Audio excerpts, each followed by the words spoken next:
everybody, and welcome to ReelQuick episode 44. Today is our Q&A episode. A perk of our Patreon is that at any tier you are able to ask us questions, and once a month we come on here and sit here for 30 minutes and answer as many questions as we can. I got, I don't know, a lot of questions. I don't even know the number, but there's a lot of questions I have sitting right in front of me. So we're going to get right into it and try and get as many of these checked off as we can. If you want to join our Patreon, links in the description as always. And like I said, every single tier of our Patreon, from $5 all the way up, is going to be able to allow you to ask questions for this Q&A. So let's just jump in with an easy one. It's early in the morning. We're trying to ease ourselves in. So I just saw it, but now I'm losing it. Okay, a question from Jordan Gag. Favorite chicken wing sauce? So what's your go-to when you order some wings? Cameron. I'm a regular Buffalo guy. I do like chicken wings, so that's regular Buffalo. Yeah. What about just medium okay. Meat? So your sauce is that everyone has to say your sauce, and then like blue cheese or ranch is your preferred. Ranch. Okay. Yuck, blue cheese. Seth, this is a very Midwest thing. You guys have blue cheese with chicken wings? Disgusting. Yeah. It's gross. I like blue cheese is nice though.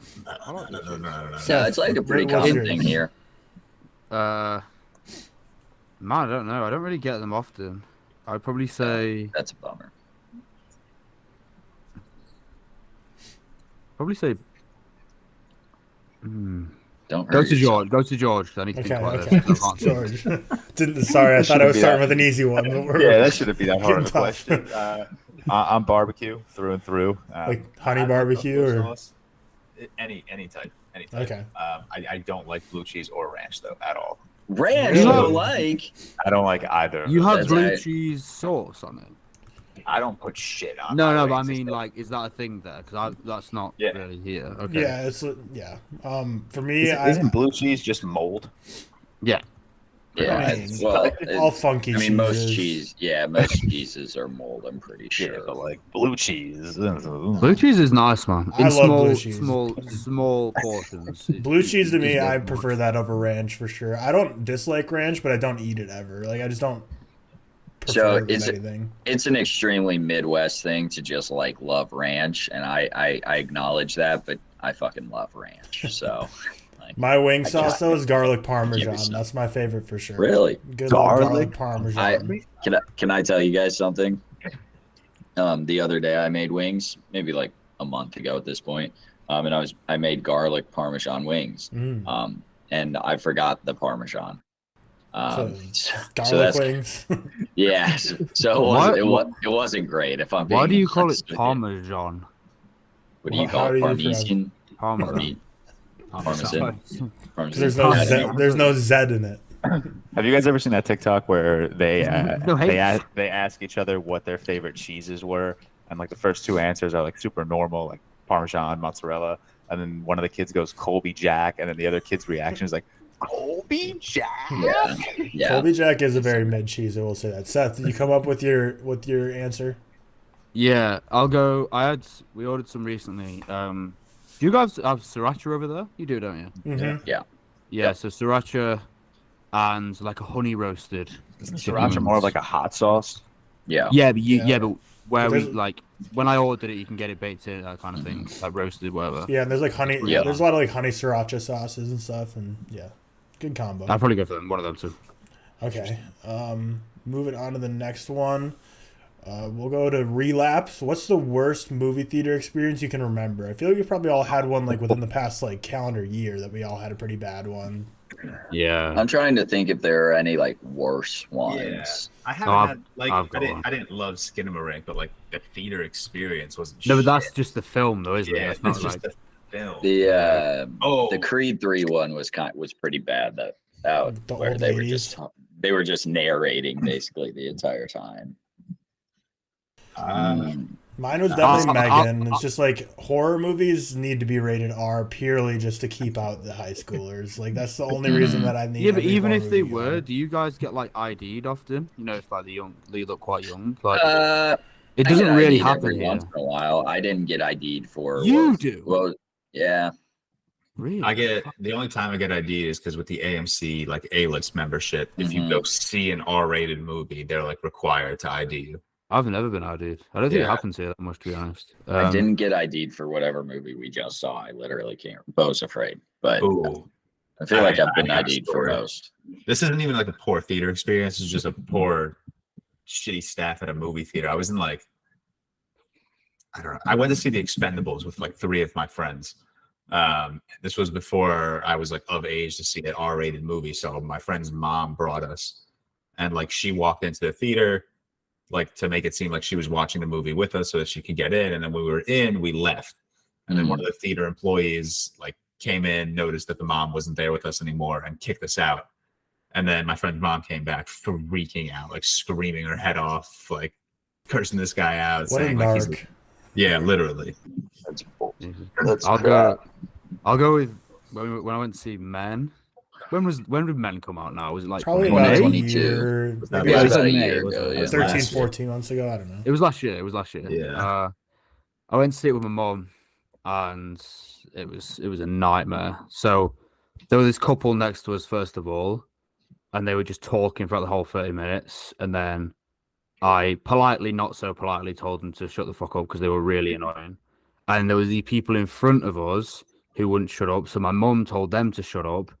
And then there was this guy behind us who was just obnoxiously snoring. I'm talking like a 65-year-old man who was snoring so loud. But by that point in the time, I realized that Men, okay, this is kind of a tone-deaf shit film anyways. So at that point in time, I didn't really care anymore because that was like an hour in. I was like, this is just this shit. So I think me and my mum were just like laughing because he was...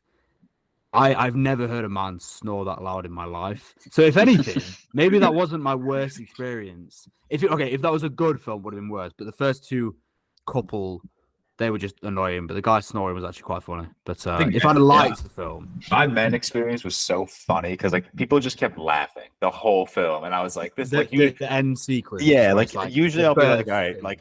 At least show some respect, but like even I was laughing, and then some people walked out and they were like flipping off the screen, and I'm like, this is hilarious. This question reminds me of the story I was going to tell on the main pod episode after I watched Renfield last week. So Riley and I went to Renfield, and like 20 minutes left. So it's who has seen Renfield? Just Seth. Yeah. So you know how like there's like the final boss battle with like Nick Cage at the end. So like that's what like 20 minutes left. So this is an hour 10 minutes has passed at this point. Yeah. And we're in the very back row, and the theater was like kind of crowded. Like we weren't the only people in the back row. There's a couple, like probably 7 other people in the back row. And with like 20 minutes left in this movie, this old couple walks in and they just start walking up the stairs. And they're like not just like old to the point where it's like, holy crap, like they need to be really careful walking, like don't fall, like they're walking real slow. And these old couple just walk all the way up the stairs with 20 minutes left in the movie, walk all the way to the middle of the middle row, and like there's me and Riley, and there's like two people, like a space of 2 people, and then 2 other people. And this old couple just walks right up to the 2 people next to us, turns on their flashlight full blast, and they're like, "These are our seats." And they're like, "What are you for this movie? There's 15 minutes left. It started an hour ago." And like the old people were clearly confused. I think they were just super early for the next one. Everyone in the theater was like, "Turn off your lights." So they had like flashlights full blaring, and they're like, "These are our seats." So Riley, they're standing right in front of Riley, and they're in the climax. We're like, "What the heck? Like, do these guys know where they are?" So then they just finally turned around and walked out, and I was like, what the heck's wrong with these people? And I just saw them walk out of the theater after that too, because like the movie ended, we just saw them leave the theater. I was like, did these people know where they are? Like, cause they just left the movie theater in general. I don't know if they were super late to the movie, but just full blare flashlight like an hour and 10 minutes into the movie, like telling these people that they're in their seats. So it's like, that's crazy. When people turn their flashlights on to find their seats, that's my least favorite thing in the world. I agree. All people, it's so bright. You know when people are at the front row and they won't duck down when they walk in front of the screen, and they'll just walk in front of the screen. That's really irritating. All right. Next question from Oscar T. What's everyone's favorite thing been so far about starting the podcast? Meeting the early mornings, baby. Oh, that was cute. Thanks. Honestly, just like talking, having people to talk about film with. Mm-hmm. Like that's literally it. Having people. Like it's pretty fun every week talking about new big releases and stuff like that. It's not because I've said this before. The people around me, like my friends in real life, they're not really into film like that. You wouldn't have these conversations about films. It's kind of good to have people to speak to about it. I'd just say that. That's the best thing. I thought us building our community on this too. I feel like we've, true. gotten a lot of people. We've all made friends with all the other creators, obviously, and we're good friends with, Josiah, Sophie, and all of them, and then even like our Discord's popping off. So I just say the community that we've built around this podcast has been pretty awesome. Yeah, definitely. Yeah. I don't have anything crazy to add. I feel like, Emma and I Just obviously say you love me. I do love George. Emma and I specifically don't talk about George movies at all. Yeah, George is the reason. So it's nice to come on here each weekend and at least chit chat with someone about it, and then sometimes have to tell people they're incorrect, but part of the job. Go on Star Wars rants about their fan base. I do love a good Star Wars rant. They're my favorite kind of rants.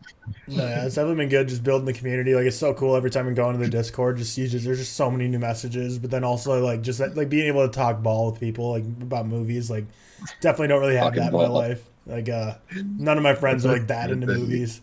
But the thing that's like, it's like it's not like a curse, but like it's just like the nature of being a podcaster and having all this news like all the time with movies. It's like my friends like who are more casual in movies will like DM me like an Instagram post about like some movie coming out, and I'll be like, I'll have to like act excited as if like 6 weeks ago we didn't talk about like this movie coming out on like ReelTok. And it's I'm like, so true. Yeah, it like, looks good.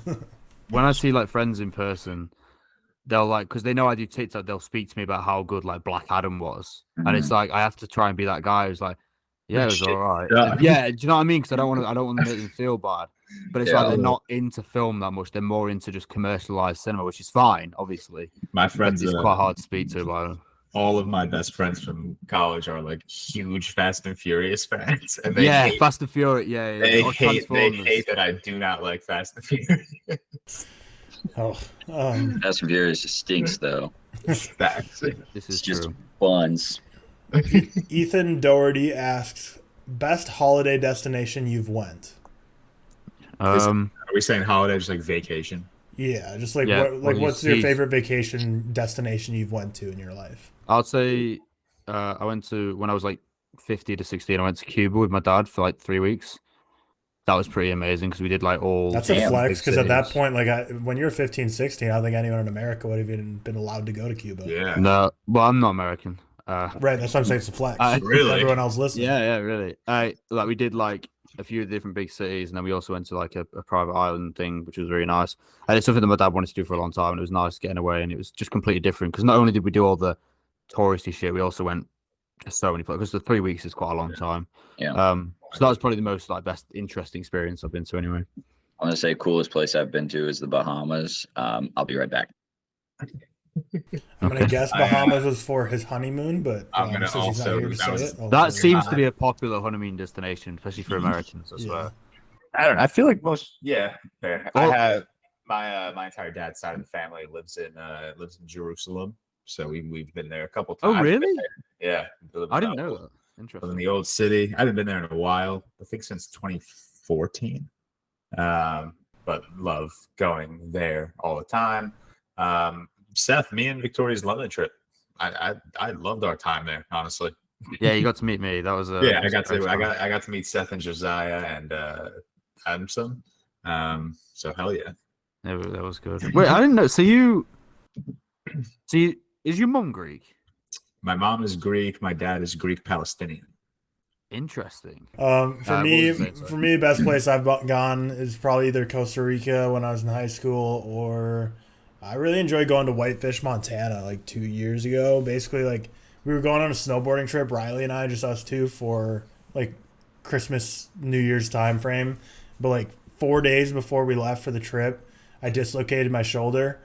So like I could have snowboarded, but like, well, actually, I probably couldn't have because like I had like no mobility like 4 days later, and it just like hurt. Like snowboarding, it's like strapping your board and like push yourself up, and like obviously if you fall at all, like that's just gonna like destroy my shoulder even more. So we just had to cancel snowboarding, but we went anyways, and it was just fun to like just go around the city. We went like snowshoeing. We just like we're just tourists and just kind of chilled, and it was just like a nice chill like wintry vacation. So did you go to Costa Rica like on a school trip kind of thing with school? It was like I went with like 10 other people in my school. It was like for like a service trip, but it was fun. Do you know what, on the topic of like vacations and, well, holidays, in America, because the thing is, when it comes to the US, there is so many different places, isn't there? How many people say, okay, say if you met 10 people who are our age, what percentage of those 10 people do you think have left the US? Is it a lot? Because I picture a lot of people who live in the US not really leaving because there's so many different places to go to, so the different climates and stuff like that. People around me, I'd probably say 10 out of 10 or 9 out of 10. Really? Yeah, I'd say it's like okay, so people 70%. around Cam, it's like 1 out of 10 then. Something like that. Possibly. I don't know. I feel a lot of people go like to it's super common just to like go down to like an island or something and just like spend like a week vacation, like the nice weather. Really? Yeah, or like me growing up in Minnesota, it's like not just a few hours to go to Canada or something, and then like when I live in Texas, it's like a couple hours from Mexico. So if you're right, I'll change it. North and Latin America. In terms of like going, that I would say is probably more like 5 out of 10, maybe less. I'd say because I feel like most people who leave go to like Canada or Mexico or like the islands around here. The Caribbean, it's Mexico, more rare to go to like Europe or Asia or South America, but that makes sense. All right, well, Cam enjoyed his honeymoon in the Bahamas. That's our story. We're sticking to. We're Prediction. That's where he went to. What happened? So, was Bahamas your honeymoon? No, actually, I guess, yeah. We went to, according to us, it was. No, I went to Cancun for my honeymoon. Have I told you my honeymoon story? This could be a fun one. No. No, so when I went on my honeymoon, it was a beautiful, like, all-inclusive thing. We got there, we got to the hotel, and they needed to check our passports. And I couldn't find my passport. So I had lost my passport at the airport in Cancun. So we're like freaking out. My family thinks I'm going to be stranded in Mexico because I'm not going to be let back into the country. And this is like not necessarily during COVID, but it's kind of during COVID. So so like after COVID, the U.S. embassies are shut down except the one in Tijuana, because that's like the main one.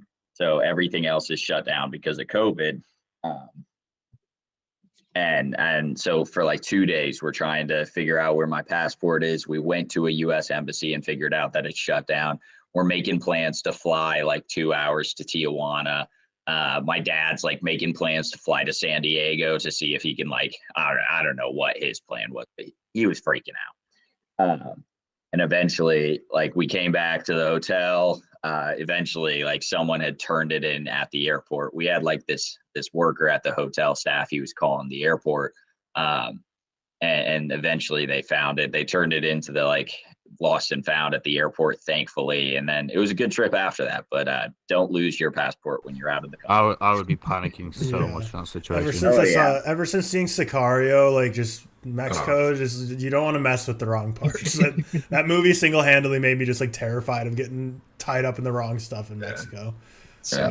Same with War of the Millers. This is true. Yeah, this is true. More with War of the Millers. Joshua Kelsall asks, if you could ever direct your own film, what genre would it be in? So what is your directorial debut genre?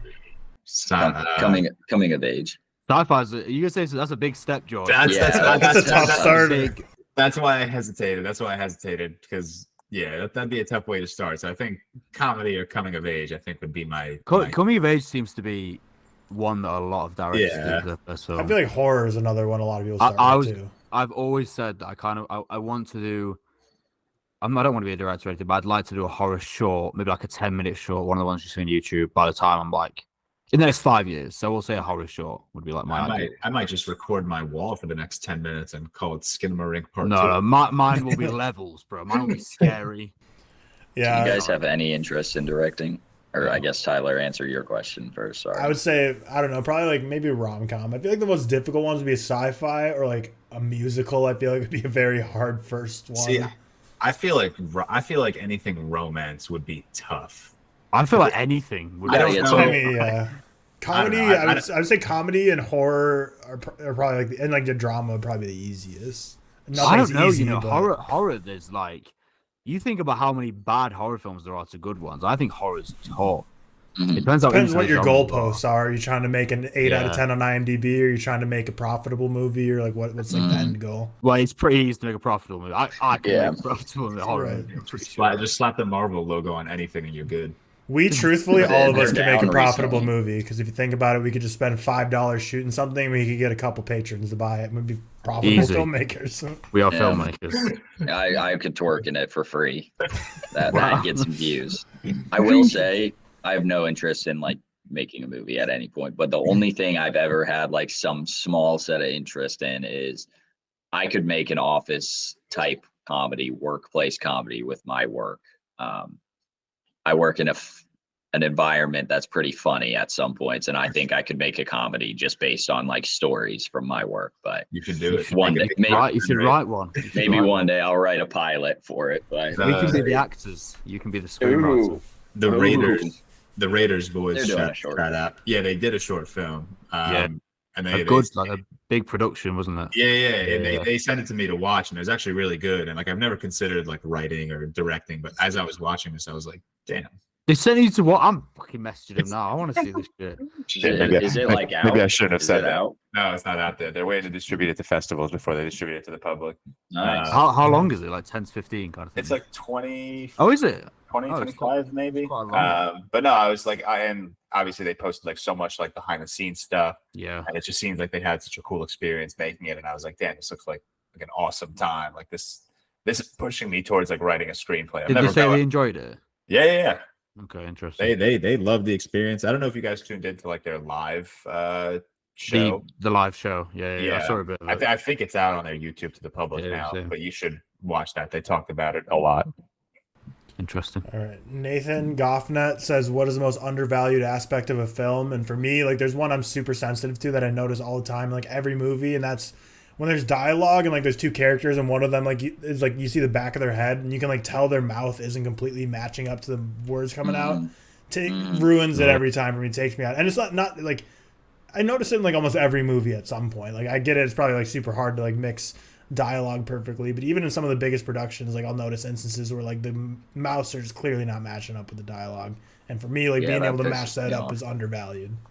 Yeah, audio mixing is a big one. I'd say like it's not really undervalued because a lot of people speak about it, but if a film is erratically edited or poorly edited, it really takes me out of it sometimes.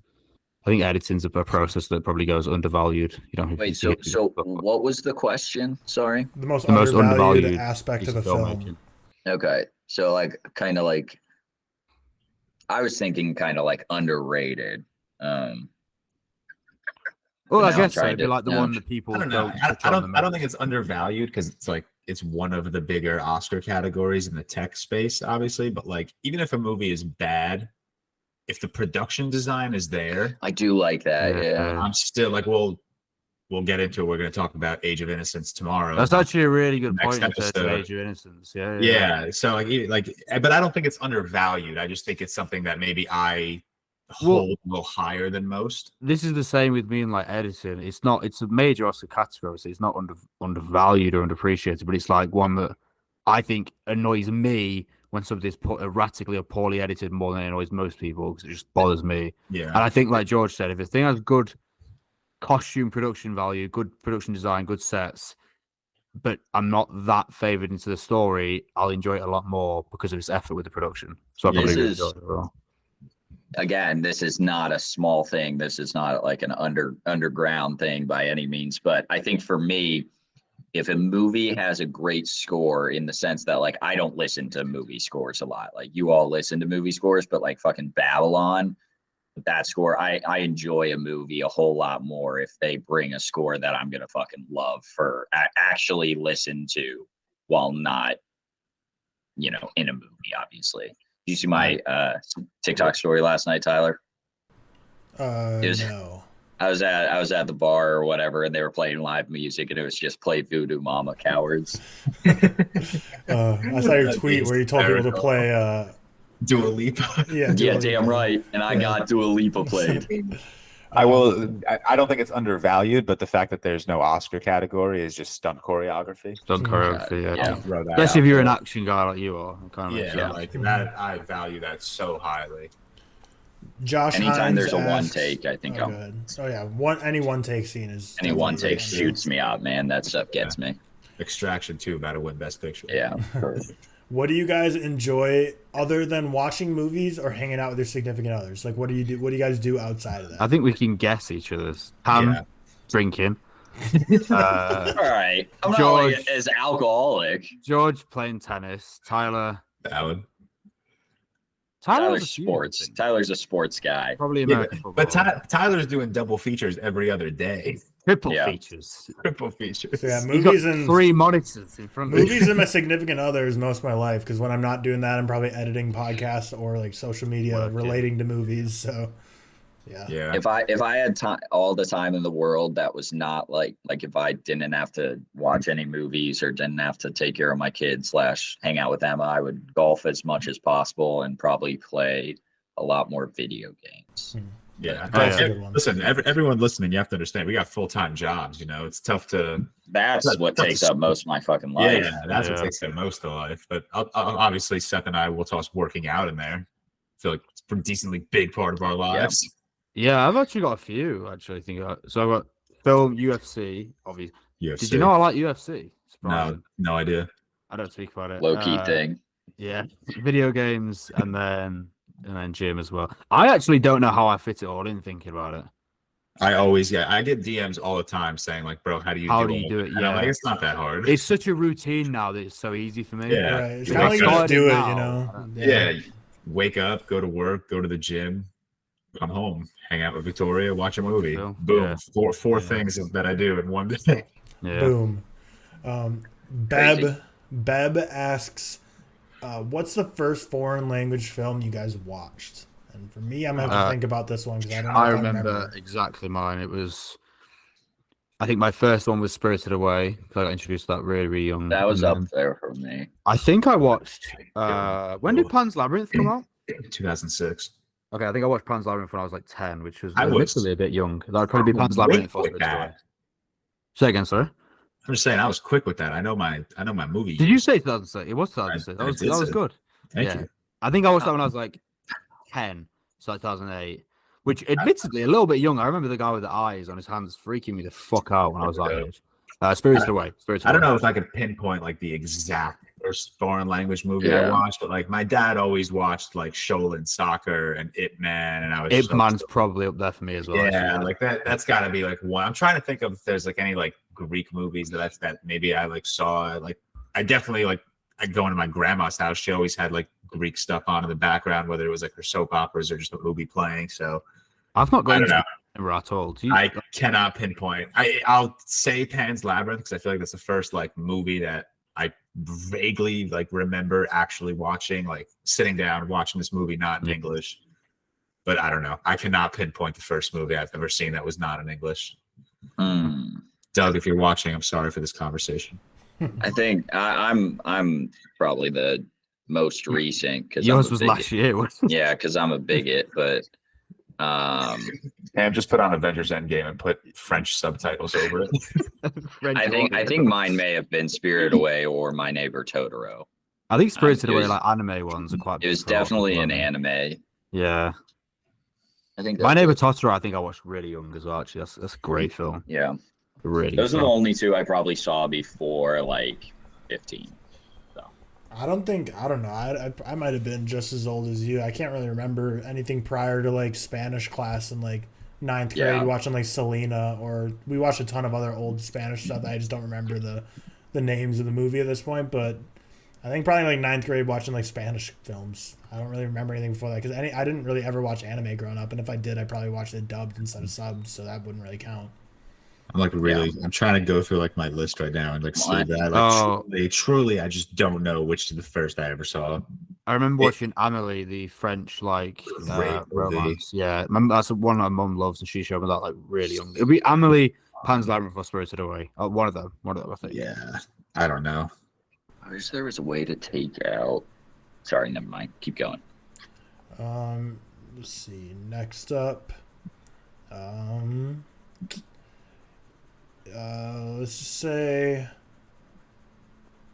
question from Glue2321. At the end of Inception, did he make it out of the dream? Yes or no? I don't think it matters. I hate this. I don't dislike this question. No, I'm not answering. The answer is the true answer is it does not matter. The only thing that matters is that wherever he is, whether it's real life or a dream, he is finally connected. He is finally happy, and he's not going to break that. If he's in a dream, he's going to stay there forever. If he's in real life, all the power to you. I don't care. I agree with you. This is the kind of question that Christopher Nolan gets asked all the time, and you can tell in like interviews. For a while, he would answer like, "It's up to you." It's a way you interpret it. And now he's just kind of tired of it, I think, and his answers changed to like, "It just doesn't matter." It's the same as it doesn't matter.